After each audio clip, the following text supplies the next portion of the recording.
Não faça isso, eu imploro! A voz veio do escuro como um fio quebrado, cortando o rugido da tempestade.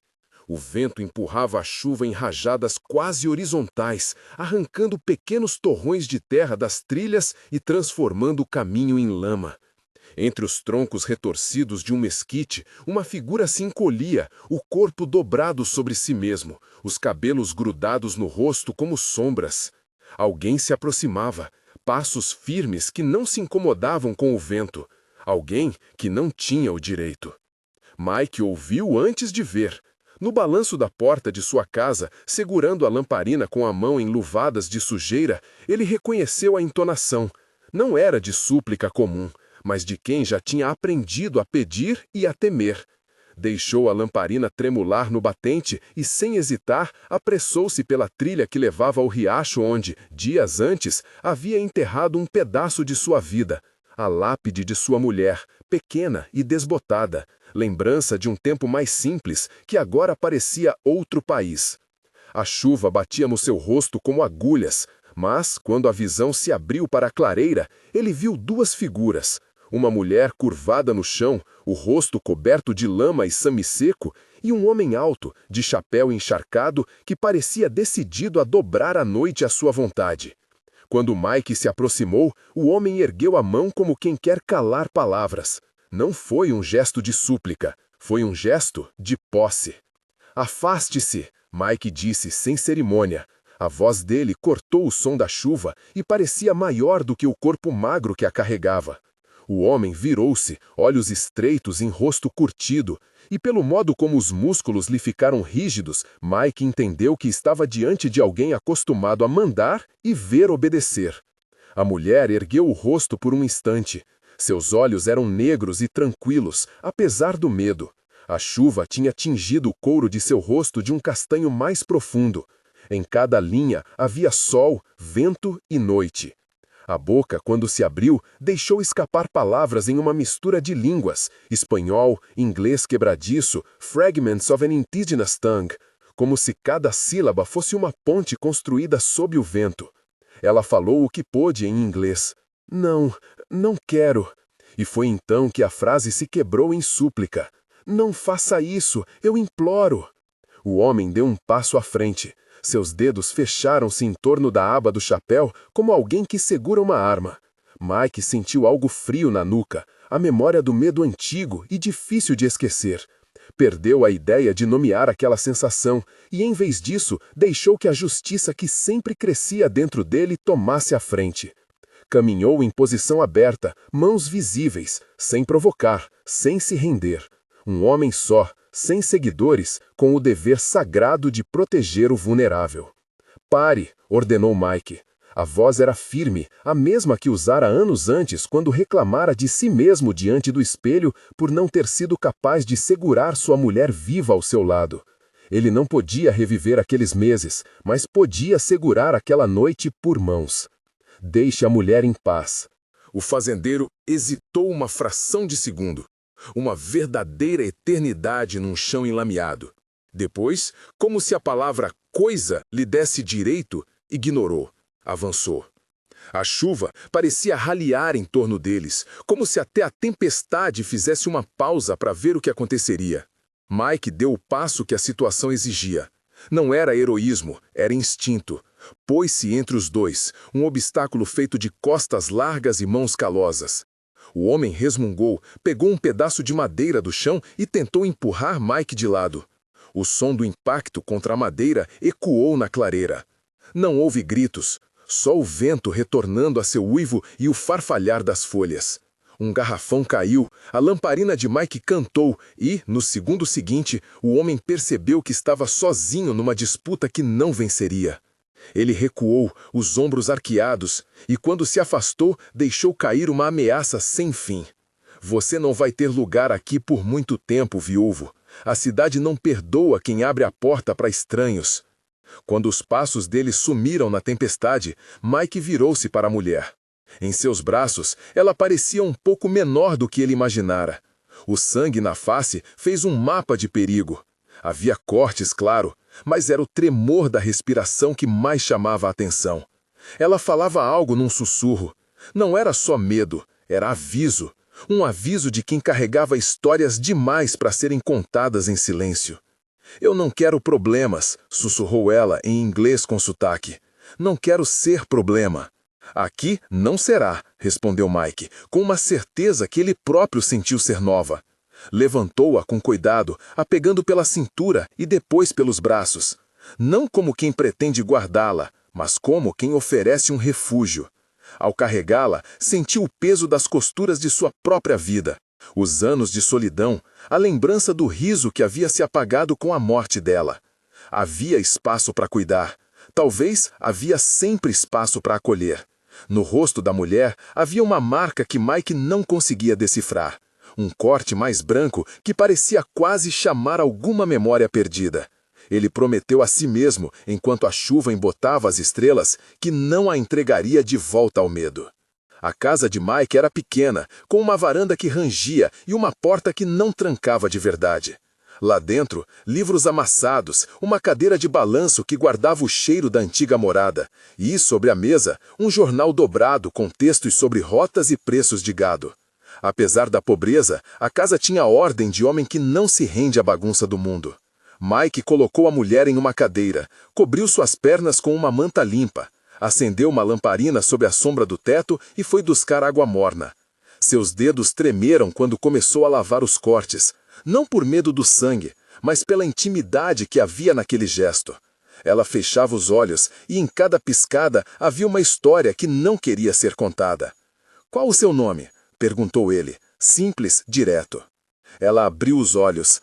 Por um momento, o silêncio era música. Quando falou, escolhi um nome que tinha jeito de fronteira, Fernanda. Não um nome Apache típico, mas um nome que poderia ter vindo de muitas margens. Talvez algo que lhe fora dado por outros, um nome que teve de ser pronunciado em línguas diferentes. Ela explicou, em termos contidos, que havia sido encontrada num acampamento fora e que vagara, ferida, até a beira do riacho. Disse que não tinha família por perto. Não contou o porquê de estar só quando veio o fazendeiro. Custava-lhe dizer. Ele disse que era só ajudar, murmurou, que eu devia obedecer. Eu não quis. Então você fez bem em correr, respondeu Mike, contendo a reação que queria se tornar julgamento. Ele não acreditava na animação das palavras do homem. Sabia quão fácil é que uma desculpa pareça caridosa quando a intenção é outra. Aqui você está segura. Ela olhou pela janela e viu o fogo do candeeiro tremeluzar.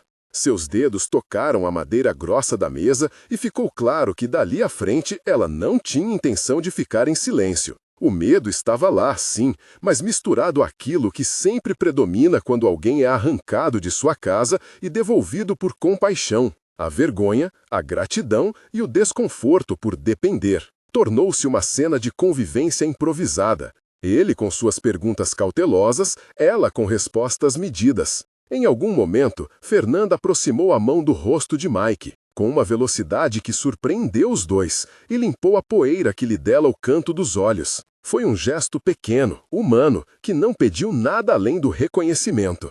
Na manhã seguinte, a cidade já sabia. Na fronteira, rumores andam mais rápido que o vento. Uma história pequena cresce acrescentando suposições que a tornam monstruosa. O pastor Hendrik ouviu falar e, antes mesmo de bater o sino da igreja, já tinha arrumado palavras de reprovação para o sermão do dia. O carteiro trouxe cartas com avisos velados. O dono da mercearia olhou de soslaio a janela onde a mulher se movia. Pequenos gestos transformaram-se em boicote. O vendedor de milho dismissou Mike com desculpas. O padeiro disse que não é prudente entregar farinha a quem abriga pessoas de fora. Uma comunidade que se orgulhava de sua virtude pública mostrou em poucos dias que sua generosidade tinha limites. Hendrik era homem de oratória fácil. Nos seus sermões, Deus andava com botas e cinturão, pronto a castigar o erro. A mensagem daquele domingo, ao cair de olhos sobre a congregação, foi escrita mais para agradar o medo do que para ensinar a caridade.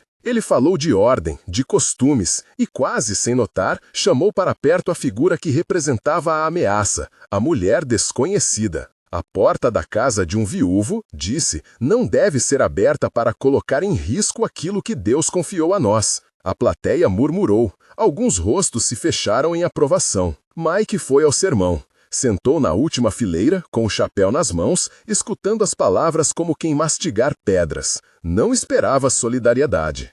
Esperava que alguém ouvisse algo do Cristo que ele imaginava não dentro de placas de madeira, mas nas mãos que se estendiam. O sermão passou sem que palavras suficientes sobre compaixão fossem ditas. Ao final, um grupo mais velho aproximou-se da casa de Mike, encaminhando uma carta em que o conselho paroquial pedia que a mulher fosse retirada pela ordem e paz da comunidade. Era um eufemismo. Era uma intimação sem força legal, mas com força social. Boicote, ostracismo, portas fechadas. Ao receber a carta, Mike a dobrou com cuidado. Não era a primeira vez que as letras da comunidade pesavam mais que a lei. A lembrança do olhar de sua falecida mulher apareceu, pequena e dura. Mike sabia que ali não havia segurança em palavras sagradas mal usadas. Convidou a mulher à mesa e, sem grandes promessas, contou-lhe que logo cedo alguém já tinha vindo avisar. Fernanda escutou com os olhos baixos. Não havia surpresa. Era o mesmo velho entendimento que o mundo reserva àqueles que diferem. Eles vão dizer que é indecente, disse ela, e não parecia surpresa. Vão dizer, concordou Mike, raspando a barba com a mão. Mas a decência não é propriedade dos que falam alto. Foi naquele dia que Samuel apareceu pela primeira vez. Samuel vivia a poucas milhas, numa cabana herdada de um pai que também conhecera a fronteira e seu peso. Ele era homem negro, de mãos resolutas e olhar alerta. Tinha vindo trocando favores, trabalhando com Mike em tempos de colheita. Sabia o que era ser olhado com suspeita por couro de pele diferente. Ao ouvir sobre a mulher, trouxe um saco de grãos e um olhar que não pedia permissão para ajudar. Entrou na casa como se a presença dele fosse tão comum quanto as cadeiras. Traga mais madeira, Mike, disse Samuel, com aquele jeito prático que minimiza grandes discursos. E traga a chaleira, não gosto do calor do vento nas pessoas doentes. A convivência foi se estruturando em pequenos atos. Samuel ensinou Mike a costurar uma bandagem mais firme. Regou o pequeno canteiro de ervas que Mike cultivava à beira da casa. A presença de Samuel fez com que a vida deixasse de ser apenas o som do vento. Sr. Shen, por sua vez, trouxe uma caixa de utensílios que viera pelo Correio do Sul e, com a voz suave e um inglês bem dobrado, disse que vendia as mercadorias a crédito. Pequenos pontos de apoio se formavam em torno da casa de Mike, gente que entendia a escolha dele porque em suas próprias histórias haviam feito escolhas semelhantes. Mas a cidade tinha fome de histórias amplificadas. A notícia chegou ao salão do juiz Blackwood, um homem de semblante austero que aceitava o peso da lei como quem veste um casaco com botões ermos. Blackwood conhecia melhor que ninguém a linha tênue entre costume e justiça. Ele não era um homem de aplausos, sabia que as palavras da lei às vezes precisavam de coragem para serem ditas. Ao saber dos acontecimentos, marcou um encontro com Mike, não para punir, mas para lembrar que a lei do território não se curvava ao capricho dos boatos. Não estou aqui para impor, disse o juiz com voz baixa quando Mike bateu à porta do seu escritório. Mas para que saiba, ninguém pode ser expulso por causa de um rumor. Se você a abriga, isso é sua escolha. A lei protege a sua casa. Mike agradeceu com um aceno. O gesto dele era simples. Ele sabia que a proteção legal não apagava linchamentos de reputação. Ainda assim, a presença do juiz era como uma pedra lançada num lago calmo. As ondulações demorariam a alcançar toda a margem, mas vinham. As semanas seguintes foram uma mistura de aconchego e pontadas. A fazenda prosperou de modos discretos, sementes bem tratadas, um animal que se recuperou de doença, a venda de um produto ao Sr. Shen. O trabalho físico aliviava o pensamento. Em muitas tardes, Mike e Fernanda trabalhavam lado a lado. Ela tinha mãos ágeis, conhecia ervas que traziam alívio para as feridas, e uma habilidade quase intuitiva para prever a chuva. Entre eles houve um silêncio que não precisava ser preenchido, uma proximidade proveniente de compartilhar pão e suor. Não se tratava de um romance às claras, mas de uma reabertura. Mike aprendia a falar com os dias de novo, e Fernanda encontrava um lugar que não exigia desculpas a cada gesto. Mesmo assim, o ressentimento latente não sumia. Na feira à tarde, quando Samuel passava com um fardo de lenha, alguém murmurava sobre a desordem criada em abrir portas. O dono do estábulo disse que não emprestaria o carro de bois a Mike, com receio de que sua clientela ficasse ofendida. Eram pequenas arrancadas de dignidade que, somadas, poderiam derrubar um homem por falta de já ter perdido tudo. Foi então que, numa manhã que pressagiava outra tempestade, o grupo que se alimentava do medo, não grandes demais para serem chamados de turba, mas suficiente para fazer sombra sobre a vida, resolveu agir com mais intenção. O incidente ocorreu na praça, junto à loja de mercadorias, sob as varandas onde homens conversavam sobre o sol. Um fazendeiro em particular, chamado Eli Harrow, tinha fama de resolver assuntos com pressa e pouca paciência para maneiras. Ele alinhou-se aos que já haviam vindo a provocar. Reclamava que a presença de Fernanda era afronta, que a porta de Mike era convite à decomposição dos costumes.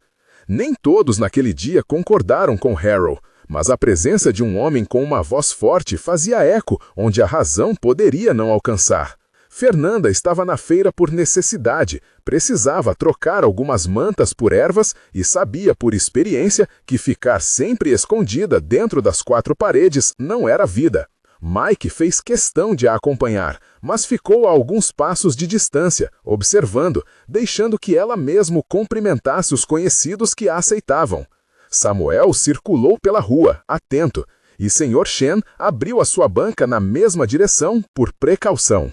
A conversa começou com insultos velados, um comentário sobre mistura aqui, uma observação sobre terceiras famílias acolhidas ali. As palavras cresceram em volume. Harrow, quando viu Fernanda, aproximou-se com a arrogância que vem de homens acostumados a ter a força ao alcance da mão. "Você não pertence a este lugar", disse ele, sua voz espalhando-se como carvão. Não havia cortesia, só a lógica tosca que confunde orgulho com razão. Fernanda olhou para ele com uma paciência que parecia cansada do mundo. Não respondeu com raiva. Não precisava. Sua coragem era essa, a calma que resistia ao ataque. O leitor não deveria imaginar nela fraqueza. Ela disse apenas: "Eu busco apenas o que todos buscam, comer e viver com paz." Harrow sorriu como se aquilo fosse piada. Deu um passo à frente e foi nesse momento preciso que o fio do tempo se esticou e estendeu ao pano do passado. "Não faça isso, eu imploro." A voz saiu de novo, mas desta vez não foi apenas medo, era um pedido que carregava memórias. E quando Fernanda falou, seus olhos se abriram como quem vê uma tábua de salvação e, ao mesmo tempo, um precipício. Harrow avançou, não com palavras, mas com o corpo. Foi um avanço físico, brusco, numa tentativa de intimidação. Seus dedos tocaram a barra do vestido dela como se quisesse empurrá-la para fora.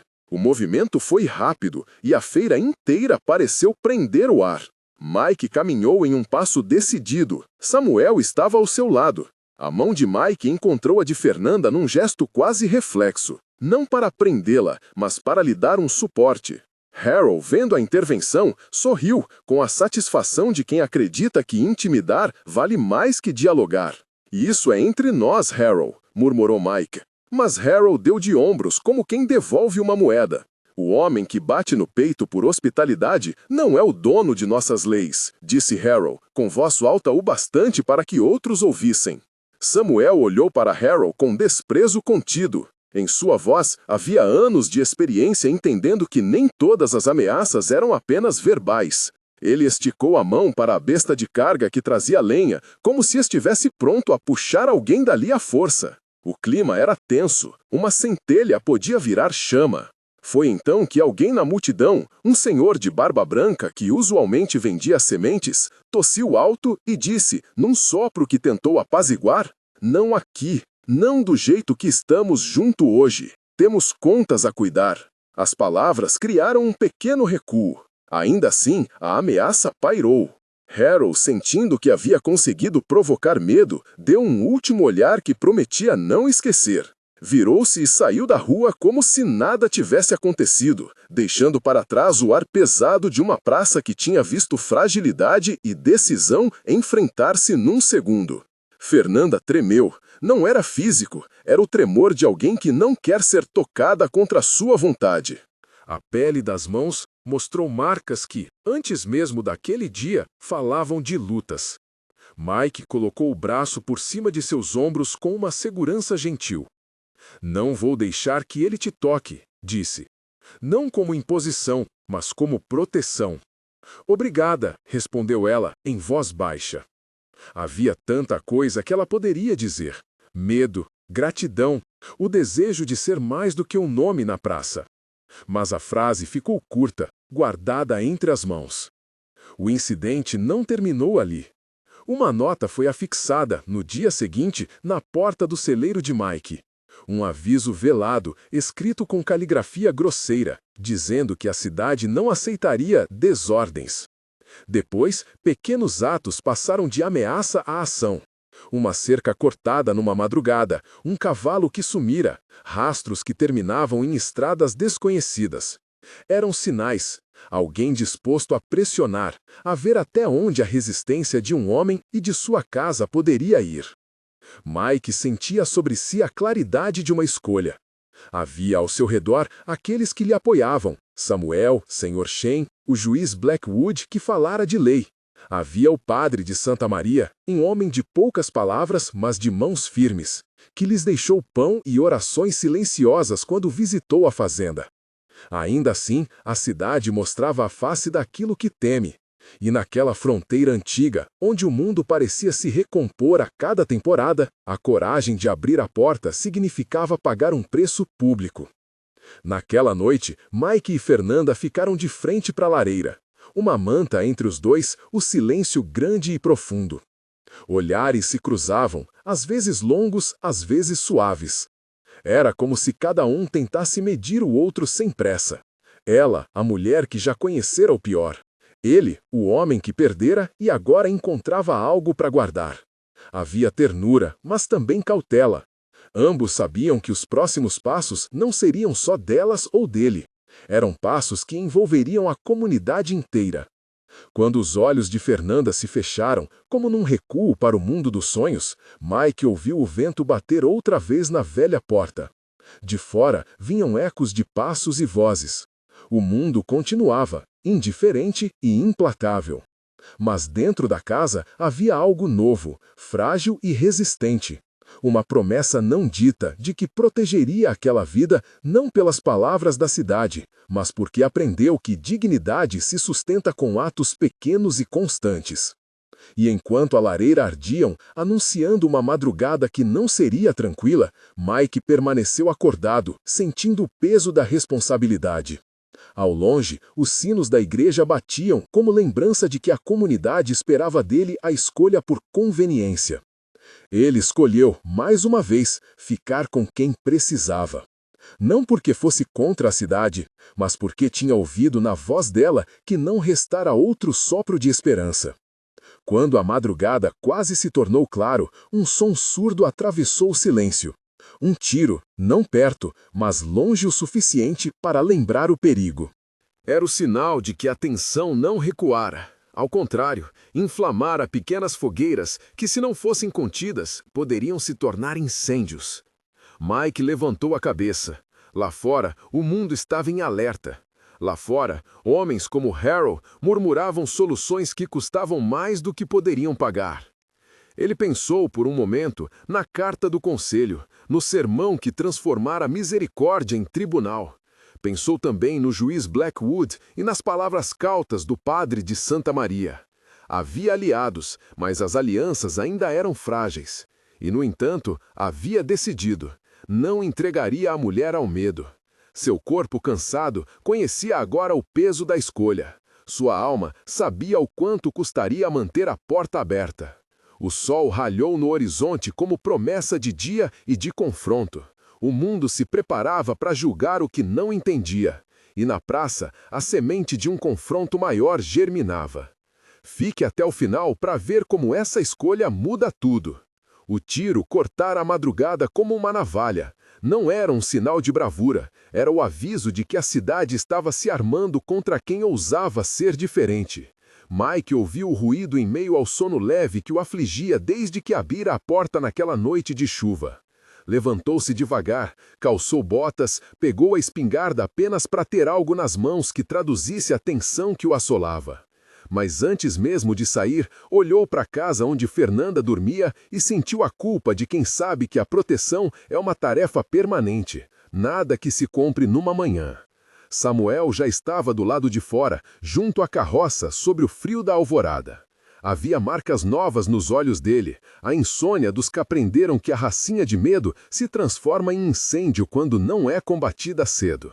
Olharam-se, não precisaram de muitas palavras. A solidariedade no gesto bastou. Vamos checar a cerca, disse Mike, numa voz que tentava ser prática para conter o pânico. Samuel assentiu. Não havia dúvida de que os ataques eram escalados. O aviso na porta do celeiro, as cercas cortadas, o cavalo desaparecido. Tudo coerente com alguém que queria sufocar a vida simples que agora brotava na fazenda. Havia um aspecto econômico, pensou Mike. Pressionar por isolamento, criar prejuízos até que a resistência se tornasse insustentável. Mas havia também o orgulho ferido daqueles que se julgavam donos da honra da cidade. Trabalharam o dia todo em silêncio prático, mascando pó e lenha, consertando a cerca e reforçando portas. Senhor Shen apareceu ao meio-dia com um saco de pregos e um olhar que misturava piedade e carinho. Trouxe ainda um frasco de remédio chinês para uma tosse que Fernanda, vez ou outra, deixava pegar. O velho comerciante, com a voz já frágil e o sotaque carregado, disse poucas coisas, mas fez muito com as mãos.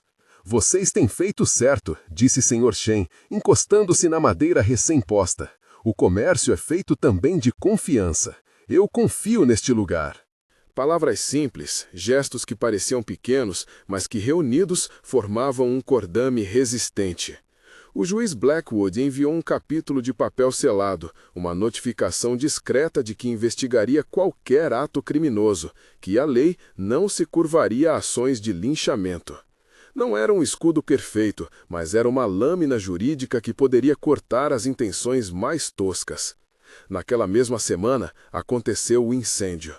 Foi à noite, quando o vento mudou, num sopro traiçoeiro que trouxe uma dor quente no ar.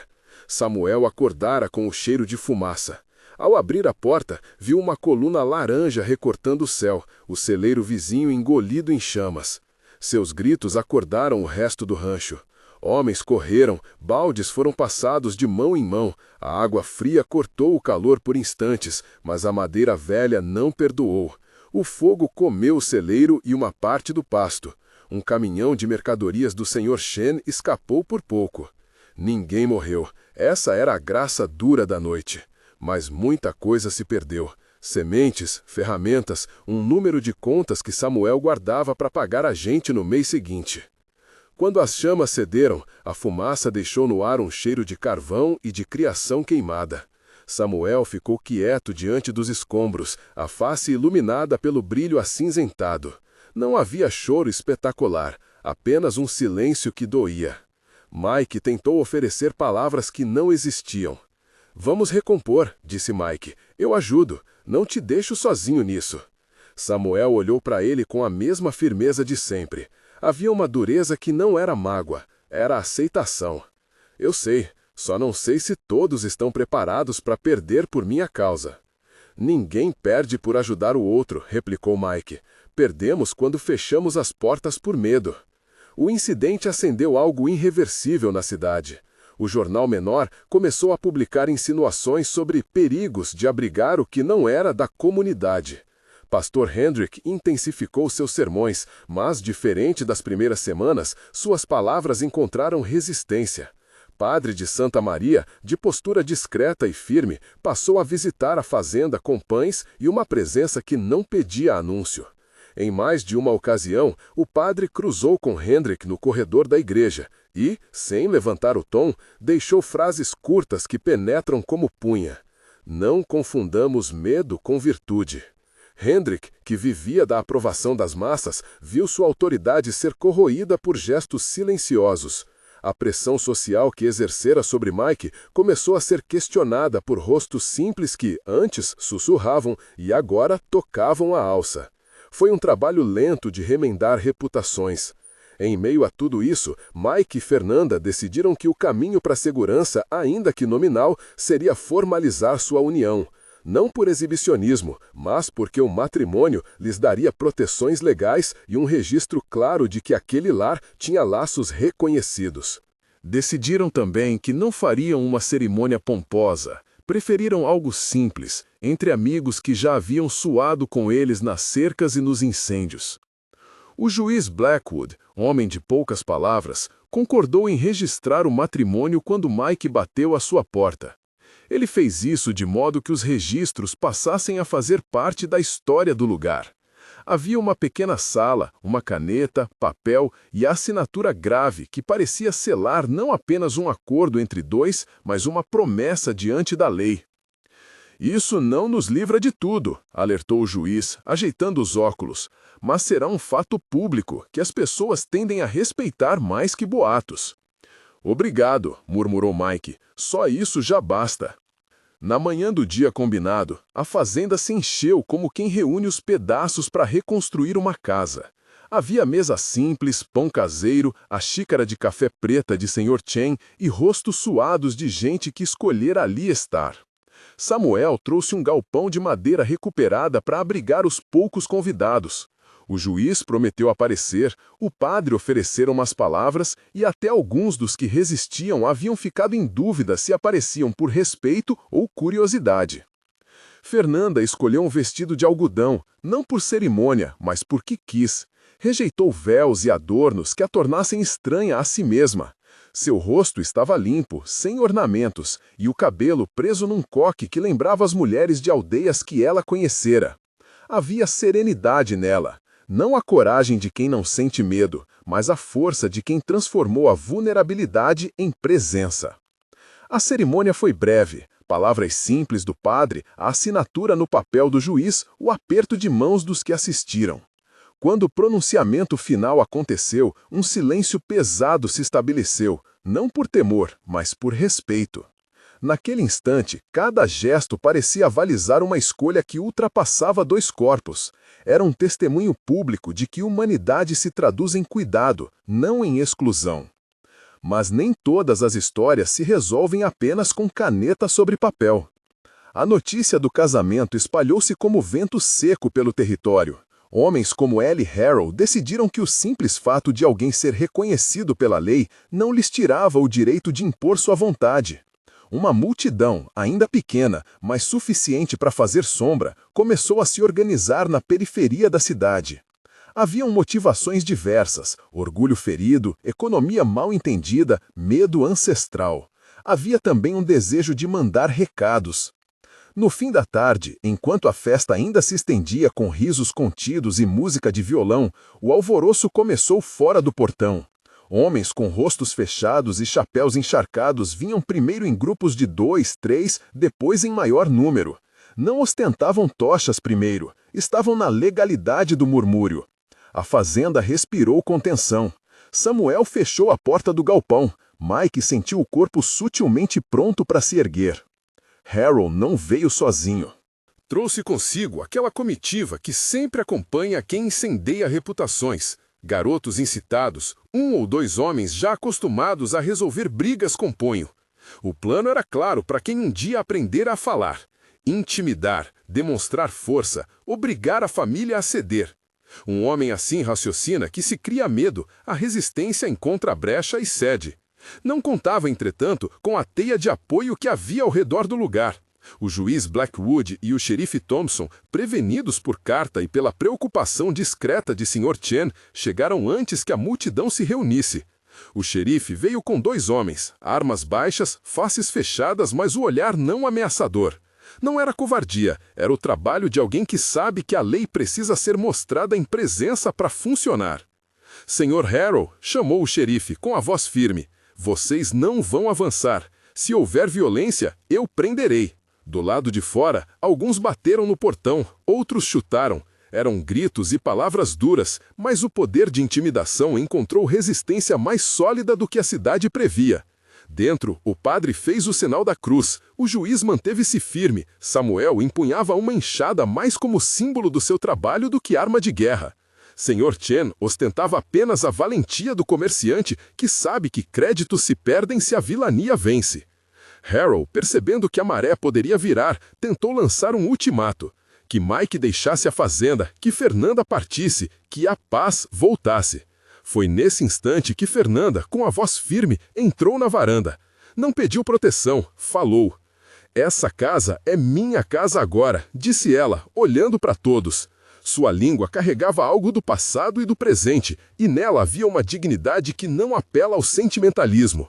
Eu não vim aqui para ferir ninguém, vim para viver o meu dia a dia, como vocês. Se querem lutar comigo, lutem com aquilo que eu roubei. Nada. As palavras cortaram o ar. Não era bravata, era testemunho. Havia no seu tom algo que forçava os homens a verem a imagem de um ser humano à sua frente, não uma sombra de boato. A multidão, que muitas vezes se alimenta de carvão em vez de pão, vacilou. Os que tinham filhos lembraram-se de suas casas. Os mais frios, que só queriam ver uma vitória fácil, perceberam que a narrativa se tornava mais complexa.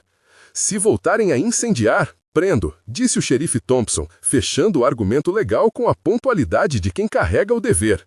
E o juiz lembra que fogo em propriedade alheia é crime.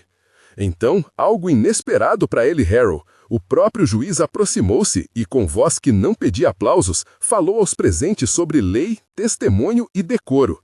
Ele citou nomes que conhecia de cada homem ali, contou de pequenas economias, de dias de trabalho compartilhados e lembrou que a cidade não poderia fundar sua honra em chamas. As palavras do juiz foram como uma enxurrada que empurrou a pedra que sustentava o palco, a vergonha, porque em muitos havia o incômodo de se verem defendendo a agressão. Alguns recuaram, outros permaneceram de braços cruzados. Harold, por sua vez, viu que o jogo não teria a vitória que imaginara e, sem perder a compostura que o orgulho doía, virou-se e saiu. Não conseguiu fechar todas as feridas, mas a aposta de força havia falhado. Nos dias seguintes, as investigações começaram de fato. Rastreios de rastros, testemunhos sobre observações noturnas, alguns delitos confessos por homens que buscavam diminuir sua pena. O juiz Blackwood não fez alarde, mas a lei falou. Vários homens foram multados, 1 ou 2 presos por arrastões e atos de vandalismo. A investigação do incêndio do celeiro mostrou resíduos de óleo e um pedaço de pano com iniciais que ligavam suspeitos a Harold. Não houve execução moral pública, houve processo legal, lento como toda justiça que respeita seus trâmites, mas firme. Enquanto a justiça corria, a fazenda assumiu nova rotina. Pessoas passaram a buscar abrigo ali em silêncio. Um casal que perdera a colheita por longo inverno. Um garotinho sem pais que ninguém parecia reclamar. Uma mulher imigrante tímida, mas com talento para costura. A fazenda tornou-se refúgio não por vontade de ser porto, mas porque os laços se tornaram resistentes. Samuel ensinou a criança a consertar rodas. Sr. Chen abriu a oficina para reparos. O padre ajudava com palavras e, vez ou outra, abria as portas da igreja para uma reunião. Algumas portas, no entanto, permaneceram fechadas. A igreja local dividiu-se, não de modo escandaloso, mas de maneira firme. Muitos seguiram aos sermões do padre, outros continuaram a ouvir Hendrick, que, embora diminuído, manteve sua voz para os que queriam ouvir punição em vez de cuidado. A tensão religiosa não se dissolveu por um decreto. Fadigas e compaixão foram se impondo aos poucos, pelo contato do cotidiano. Com o tempo, Fernanda consolidou seu lugar através do trabalho e da generosidade. Cuidava das ervas, curava pequenas feridas, adotava um menino que aparecera na estrada e ensinava a ele os nomes das plantas e a forma de arrancar as sementes. A criança trouxe risos e bagunça, e com isso, mais gente aprendeu que o nem sempre dramático afeto cotidiano cura o que os sermões não alcançam. Mike, por sua vez, voltou a olhar os dias com esperança. Não deixou de ter lembranças que rasgavam as noites, mas havia agora uma palma segura para apertar. Seu sorriso, tímido, foi voltando como se fosse a língua de um rio que retoma a corrente depois de um verão seco. Os anos passaram com a lentidão das estações do Arizona. Chuvas irregulares, sol de fogo, noites que cortam o osso. A fazenda cresceu. Plantaram árvores que não existiam antes, construíram um galpão de aula onde crianças aprendiam a somar sementes, e Sr. Chen montou uma pequena banca onde vendia especiarias e artigos importados. Na escola improvisada, o garoto adotado por Fernanda aprendeu a ler, e um dia trouxe um bilhete escrito numa caligrafia torta. Mãe, hoje aprendi a somar. Essas pequenas vitórias se acumulavam como moedas que juntas criam um cofre. Não ouro, mas segurança. E em cada gesto de comer junto, partilhar água, remendar botas, havia construção de família. Não aquela que nasceu de laços sanguíneos necessariamente, mas a família escolhida que resiste ao tempo e ao juízo alheio. O tempo também trouxe outros tribunais, o do perdão e o do reconhecimento. Ellie Harrow perdeu prestígio, sim, e parte de seus bens por causa das multas e de alguns processos. Alguns que antes o seguiam mantiveram silêncio, outros chegaram a pedir desculpas, num rosto que misturava orgulho e aprisionamento cultural. O pastor Hendrick, por sua vez, sentiu a perda de relevância. O padre e o juiz nunca lutaram para derrubá-lo à força. Faziam o que podiam, servindo de exemplos, falando quando havia necessidade. A cidade, devagar, começou a reaprender que compaixão não é fraqueza e que a religião que cura é a que age antes de julgar. Fernanda, por sua vez, nunca deixou que a sua identidade fosse reduzida a um símbolo. Quando perguntavam sobre sua origem, respondia com um traço de histórias pequenas que falavam de deslocamento, de perda, de sobrevivência. Dizia que ninguém deveria ter de provar humanidade, que a dignidade de uma pessoa se revela nas coisas pequenas que ela faz por outros. Não fazia discursos inflamados, sua autoridade vinha da prática, da cura, do cuidado, do ensino ao menino a plantar uma semente no ponto correto da terra. Houve, claro, dias de sombra. De vez em quando, cartas anônimas apareciam na imagem do celeiro, com ameaças vagas. Houve quem preferiu ir embora da cidade por não suportar o embaraço social. A fronteira é feita de partidas e chegadas, e o povo que segue sua vida longe de problemas é uma face do mundo. Mas a profundidade do apoio que se consolidou em torno da fazenda permitiu que aqueles atos ficassem como ruído, incômodos sim, mas incapazes de apagar o cotidiano que ali se cultivava. Anos depois, quando a filha que nascerá daquela união, a criança carregada entre boias de esperanças, cresceu. A fazenda já não era só a casa de Mike e Fernanda, tornara-se refúgio de quem precisava de recomeço. Havia mesas compradas com trabalho, uma cerca nova que resistia a ventos ferozes e uma horta que, de algum modo, produzia alimento que cheirava a lar. A filha corria com outras crianças pela cerca, e o som dos risos substituiu em muitos dias o ruído letárgico do medo antigo. A comunidade mudou também, não uniformemente, mas com sulcos novos. Alguns abriram suas portas para aprender com aqueles que antes excluíam, outros mantiveram distância. A igreja principal passou por um processo de reflexão, que não foi unânime, mas foi significativo. O padre e o juiz, mais do que punir, investiram em diálogos que aproximavam gente que antes só se via de longe. Mudanças pequenas, sutis, uma festa comunitária com comida feita por todos, um dia em que a escola da cidade convidou Fernanda para contar histórias sobre a natureza, um banco local que devolveu pequenas linhas de crédito a quem havia apoiado a fazenda em tempos difíceis. E houve gestos que marcaram para sempre a pele do lugar. Um ano depois do incêndio, Samuel plantou, perto dos escombros, um bosque de árvores frutíferas. Não por simbolismo vazio, mas para que a terra queimasse outrora, desse sombra e fruto. Quando perguntavam, ele apenas dizia, com uma calma que carregava a memória: quem planta, espera. Quem planta também perdoa, se quiser, mas primeiro planta. Houve, claro, rupturas que não se curaram por completo. Algumas famílias saíram e outros permaneceram à margem. A cidade continuou a ter suas disputas. Mas, diante das sucessivas provas de humanidade praticada na fazenda, uma nova ideia começou a se enraizar. A noção de que o amor prático, aquele que alimenta, cura e abriga, era mais revolucionário e mais eficaz que o discurso que busca punir em nome de virtudes mal medidas. No ocaso da vida de Mike, quando suas mãos já não seguravam martelos com a mesma firmeza jovem, ele gostava de sentar na varanda e olhar as crianças que corriam livres. A filha de Fernanda e dele, com cabelos espessos e olhos que herdaram a sombra da mãe e a firmeza do pai, construía casinhas de palha com amigos de todas as cores. Ao longe, vinha o riso de Samuel, forte e claro. Ao lado dele, Sr. Chen recitava versos de um poema chinês que ninguém entendia por inteiro, mas que trazia calor. Num desses finais de tarde, uma voz da cidade aproximou-se da cerca. O juiz Blackwood, já envelhecido, trouxe uma lembrança de papel. Era um documento que reconhecia a fazenda como um local de assistência comunitária, não por benefício formal, mas como registro simbólico.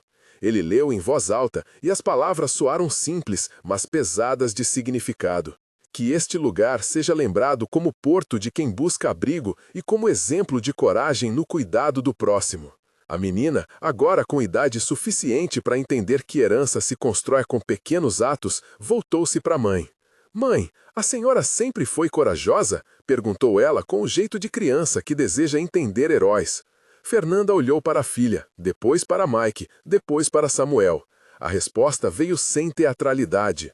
Coragem é um verbo, disse ela. Você pratica. Às vezes dá medo, às vezes dói. Mas a coragem é regressar e escolher novamente cuidar. Mike sorriu, cansado e vivo. Foi um sorriso que não escondia as perdas, mas que irradiava a escolha feita naquela noite de tempestade que mudara tudo. Ele segurou a mão de Fernanda e sentiu mais do que palavras que havia feito a coisa certa. Não porque fosse bonito no papel, mas porque, depois de anos, havia vidas inteiras que existiam graças àquela decisão. A fazenda continuou a ser lugar de passagem. Vieram outras famílias, outras histórias. Havia porções de tristeza e alegrias, rupturas e remendos. A comunidade fora mudando aos poucos porque o exemplo diário é uma pregação mais poderosa que sermões que pregam punição. A fé de muitos residentes encontrou expressão em atos concretos, aproximação, pão partilhado e hospedaria ao necessitado. A hipocrisia que um dia havia sussurrado ordens em nome da moralidade foi aos poucos contestada por ações claras. Quando chove, a terra olha para o céu com um tipo de gratidão mansa. E quando a filha de Fernanda cresceu e levou seus próprios filhos a correr ao redor da árvore plantada por Samuel, pôde contar a eles que tudo aquilo começara com um simples gesto. Alguém que abriu a porta durante uma tempestade e escolheu arriscar o que tinha por um outro ser humano. O gesto, à sua vez, gerou uma vida nova, lares, trabalho e uma confiança que se espalhou. E assim, a frase que outrora surgira na boca de uma mulher aterrorizada, «Não faça isso, eu imploro», ressoava agora como lembrança de um ponto de virada, não como um grito indefeso, mas como recordação de que nem sempre o mundo segue pela lei do mais forte. Às vezes, o mundo se move quando alguém sustenta o frágil, quando um homem viúvo decide romper os limites do medo para ser apenas humano. No fim, não houve milagres que apagassem o passado. Houve, porém, escolhas humanas que teceram um futuro. Houve leis aplicadas, investigações que encontraram culpados, sofrimentos que não se transformaram em espetáculo, e uma comunidade que aprendeu a duras penas que compaixão é ato prático. A fazenda tornou-se, com o tempo, sementeira de chamados, professores, pequenos comerciantes, famílias de todas as origens que encontravam ali uma chance de recomeçar. Mike morreu velho, certo de que fizera o que estava ao seu alcance. Fernanda, plantando uma muda nova na primavera, disse a quem passava: «O que a gente faz é simples, não desistimos de cuidar. É isso». E quando alguém mais novo perguntava por que ela escolheu ficar, ela apontava para a mesa, para os pratos usados, para as risadas das crianças que se misturavam ao pó da rua e dizia: «Porque aqui aprendi que acolher é construir futuro». Se você ficou até aqui, talvez a história tenha tocado algum lugar em você. Pense, que gesto de compaixão você faria mesmo que custasse algo? Conte nos comentários, sua experiência pode inspirar outra pessoa a abrir uma porta. Compartilhe esta história com alguém que precisa lembrar que em tempos de medo, a coragem de cuidar ainda transforma destinos.